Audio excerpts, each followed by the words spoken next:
Ibnu Ishaq berkata, antara kisah yang sampai kepada saya daripada Ummu Hani binti Abi Talib berhubung dengan Isra Rasulullah sallallahu alaihi wasallam ialah beliau menceritakan Rasulullah sallallahu alaihi wasallam tidak diisrakan melainkan ketika baginda berada di rumahku.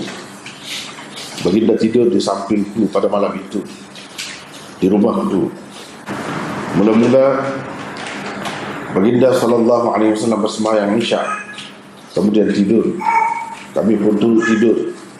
Sebelum fajar, Rasulullah sallallahu alaihi wasallam telah pun mengejutkan kami, lalu bersembahyang subuh. Kami pun bersembahyang bersamanya.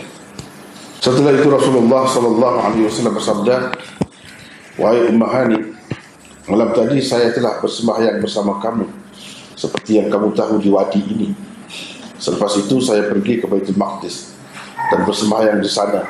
Dan sekarang saya bersembahyang subuh bersama kamu seperti yang kamu saksikan." Setelah itu Rasulullah sallallahu alaihi wasallam bangkit untuk keluar. Aku pun memegang ujung selimut baginda. Maka tersingkap perut Nabi sallallahu alaihi wasallam bagaikan kain tepti yang berlipat. Lalu aku pun berkata kepada baginda, "Wahai Nabi Allah, janganlah kau ceritakan perkara ini kepada orang ramai. Nanti mereka akan mendustakan engkau dan menyakitimu." Baginda sallallahu alaihi wasallam berkata, "Demi Allah, aku tetap akan menceritakannya kepada mereka." Ummu Hani berkata, "Aku pun memerintahkan seorang sahaya perempuanku berketurunan Habsyi, ikutlah Rasulullah sallallahu alaihi wasallam supaya engkau dapat mendengar apa yang disampaikannya kepada orang ramai dan apa pula reaksi mereka terhadap keterangan baginda itu, dan seterusnya." Bila Rasulullah sallallahu alaihi wasallam keluar kepada orang ramai, baginda terus menceritakan kepada mereka. Mendengar cerita baginda sallallahu alaihi wasallam itu, mereka keheranan lalu bertanya, "Apakah bukti kepada keteranganmu, wahai Muhammad? Sesungguhnya kami tidak pernah mendengar cerita seumpama ini." Jadi itu dalam sirah Ibnu Hisham, dalam Ar-Rawdul Unf oleh As-Suhaili, dan dalam kitab pengarang asalnya Ibnu Ishaq. Cerita ni kalau kita perhatikan memang teruk.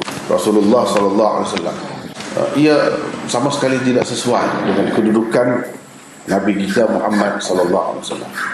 Tak sesuai sama sekali. Dan tidak benar. Banyak sekali unsur-unsur kepalsuan yang terdapat di dalam kisah ini. Kisah yang dikemukakan oleh Ibnu Ishaq di dalam riwayat di atas memuatkan banyak perkara yang menunjukkan kepalsuannya dan mengaibkan baginda. Kerana Rasulullah sallallahu alaihi wasallam dikatakan telah bermalam di rumah musuh ketatnya Hubairah dan telah berlaku adegan romantis di antara baginda dengan isteri Hubairah, Ummu Hani binti Abi Talib. Kalau kita perhatikan, kalau kita nak analisa cerita ni, nampak sangat rekaan puak-puak Syiah. Puak-puak Syiah. Sebab puak-puak Syiah ni dia memang melebihkan Sayyidina Ali.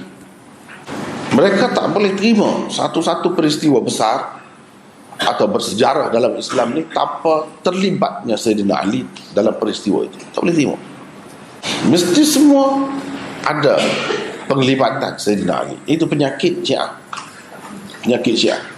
Sebab itu kita tengok ini dalam peristiwa Mi'raj. Sayyidina Ali tak ada dalam peristiwa Mi'raj. Dia tak boleh terima. Jadi dia kena cari juga. Kalau tidak Sayyidina Ali secara langsung pun orang-orang yang ada kaitan dengan Sayyidina Ali. Ummu Hani adalah kakak Sayyidina Ali. Ummu Hani binti Abi Talib. Dia mesti kena kaitkan. Kalau nak kira, Ummu Hani pada ketika itu belum Islam. Dan suaminya Hubairah. Suami dia namanya Hubairah. Hubairah dia musuh ketat Rasulullah sallallahu alaihi wasallam. Salah seorang yang sentiasa mencari peluang untuk membunuh Rasulullah sallallahu alaihi wasallam. Itu Hubairah. Sehingga pada Fatih Makkah tu dia cabut lari. Dia tak masuk Islam. Mengikut setengah-setengah riwayat dia masuk Kristian. Ni Hubairah. Ummu Hani masuk Islam. Dia tak masuk Islam. Dia takut. Sebab apa? Dia banyak sangat kesalahan. Dia takut Nabi tak lepas dia. Padahal orang lain yang lebih dahsyat lagi daripada dia pun terima Islam, Nabi lepaskan. Pada pembukaan Mekah tu, Hubairah tidak begitu. Cuba kita bayangkan bagaimana seorang Nabi yang sangat menjaga harga dirinya, maruah dirinya, kesucian dirinya, macam mana dia boleh pergi tidur di rumah Ummu Hani? Macam isteri dia gayanya. Gambaran dia tu kan, dia pegang kain Nabi SAW jangan pergi sehingga nampak perut, dan Nabi tidur di rumah dia. Dia cerita Hubairah pergi ke mana pada masa tu? Hubairah mesti ada, kita kata. Kalau tak ada, bermakna Rasulullah dengan isteri orang di rumah dia. Ini mengaibkan sangat. Kalau dapat kepada musuh Islam, macam-macam dia boleh tuduh. Kita bagi modal kepada musuh-musuh Islam. Pada ketika itu, macam bagaimana Rasulullah SAW tinggal rumah dia, pergi tidur rumah orang lain. Kan dia ada anak-anak dia, Rasulullah ada anak, ada cucu. Kalau isteri dia pada ketika itu, Khadijah meninggal, kata, dia sudah kahwin dengan Saudah. Macam mana dia pergi tinggal isteri dia, pergi tidur di rumah orang lain? Itu antara benda yang tak boleh diterima. Dan kalau benda ni berlaku, mesti heboh, kecoh dalam masyarakat Quraisy itu. Mereka akan tuduh Muhammad dengan macam-macam. Ini seorang yang jahat, seorang yang kita kata mengadakan hubungan sulit dengan isteri orang lain. Mesti tuduhan-tuduhan ini tersebar dengan meluas. Tapi tak ada pula cerita macam tu. Tak ada pula. Inilah bukti-bukti kepalsuannya. Kemudian kalau kita perhatikan, dia sebut di sini Nabi SAW bersembahyang Isyak dengan Ummu Hani. Padahalnya Ummu Hani itu tidak Islam, dia tak sembahyang Isyak. Macam mana? Kemudian bersembahyang subuh pula. Bila pula tu pula ke situ juga. Dia bersembahyang subuh pula. Dia tu tidak Islam lagi. Macam mana nak bersembahyang bersama? Dan sembahyang sebelum itu, sembahyang baru difardukan pada malam tu kan. Macam mana dia sembahyang dah sebelum tu? Ini benda-benda yang pencanggahan-pencanggahan dari sudut dirayah. Tak payah fikir sangat. Tak payah fikir sangat.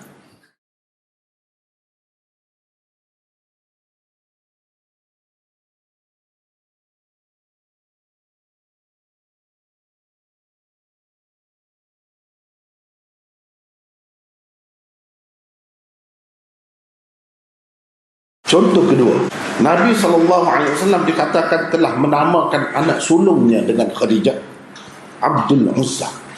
Alasannya ialah hadis berikut.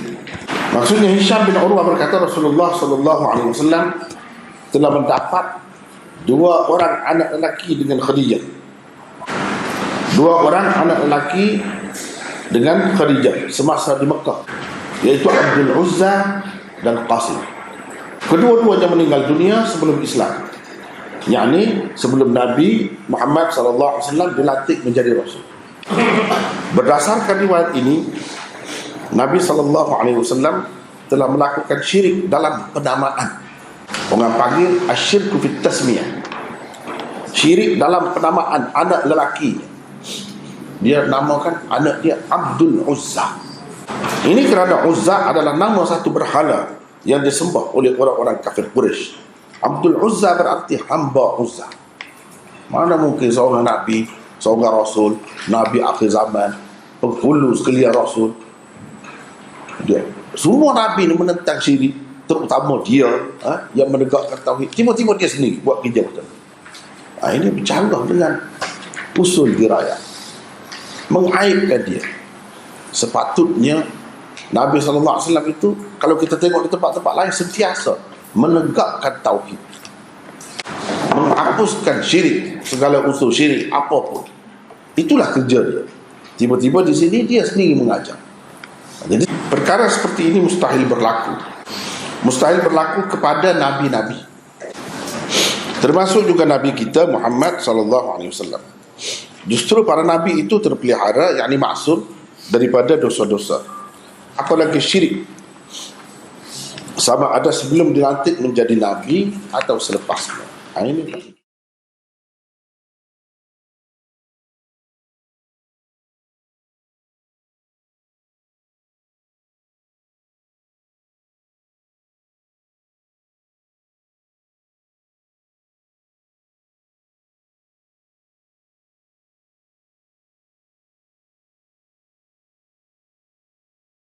Rasulullah SAW dikatakan pernah hendak membunuh diri dengan cara mencampakkan diri, yang terjun dari atas puncak bukit.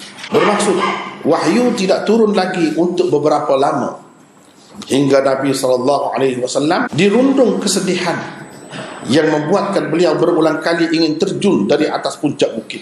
Setiap kali beliau berada di puncak bukit untuk mencampakkan diri, Jibril menampakkan diri kepada beliau lalu berkata, "Wahai Muhammad, sesungguhnya engkau benar-benar seorang utusan Allah." Mendengar itu hati dan jiwa beliau tenang dan beliau pun pulang.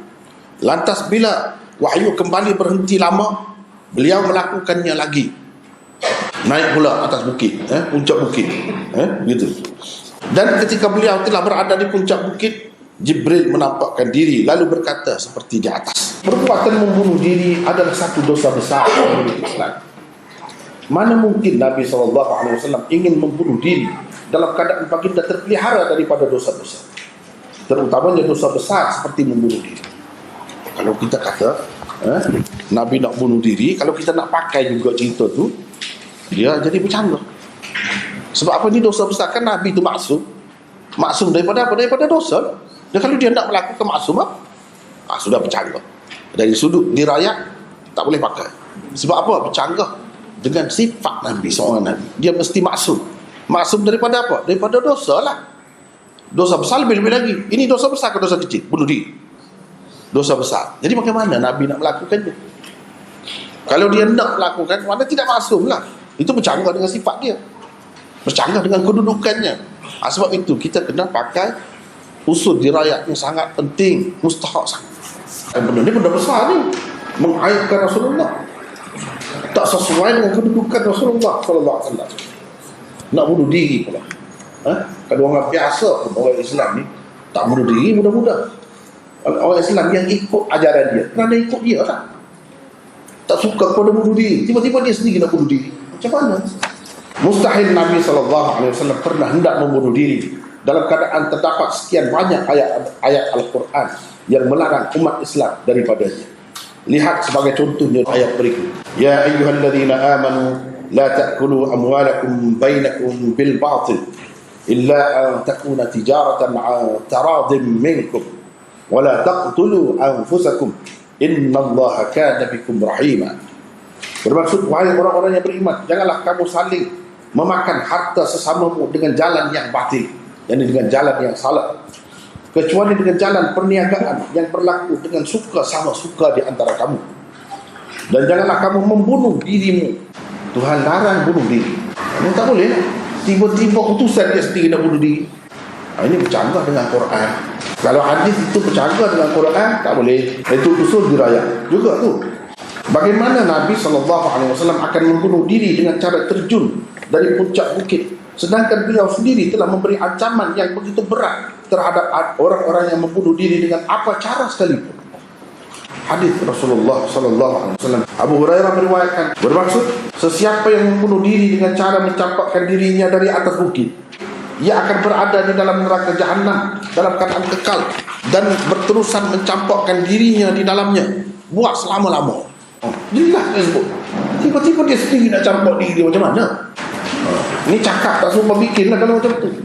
Adakah Nabi ni bercakap lain, buat lain? Tidak, bukan begitu Nabi kita. Dia kata macam tu lah. Macam tu. Tak ada kecuali dia ni. Semua macam tu, sesiapa saja. Takkanlah ancaman yang begini berat dia sendiri nak buat.